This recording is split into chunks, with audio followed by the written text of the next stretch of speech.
But there's a point here I wanted to highlight, and I feel it's very important and relevant. I was talking to a young person yesterday, or maybe the day before, I think yesterday.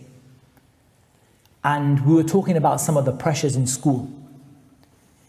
And the person was talking about the pressures that young kids are under today to accept certain ideologies, the alphabet soup, LGBTQA, B, D, C, F, whatever, all the letters they added on by now. All of these letters. There's something I want to highlight here that is khatir jiddan. It's very, very scary. It's very, very scary.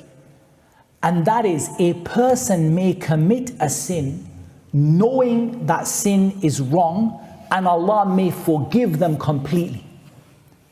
But a person who challenges the religion with regard to what is right and wrong, so the person says, I don't think that there's anything wrong with it, that person is kafirun murtad, a disbeliever and an apostate, even if they don't do the sin themselves. So istihlal, declaring haram to be permissible, is worse than doing haram. And this is what I'm scared for the kids. I'm not scared about our kids becoming one of these alphabets letters. But what I'm scared of is that the school push this into their heads so much that they start to believe there's nothing wrong with it. And that is worse in the sight of Allah than doing it in the first place. Wallahi, a person could be one of these people and recognize that it's wrong, and that person could be someone that Allah forgives. But the person who says there's nothing wrong with what Allah made haram is kafir, disbeliever, even if they never do that sin in their whole life.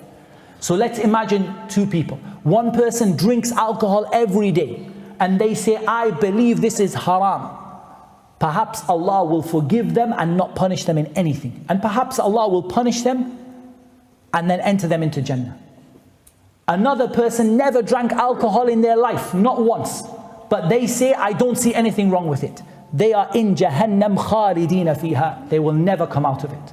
Because they declared halal what Allah Azza wa Jal declared to be haram, even if they never did it. So be careful about this when it comes to the issue of inqiyad, submitting to Allah. That is not about what you do, but also about what you believe to be right and wrong.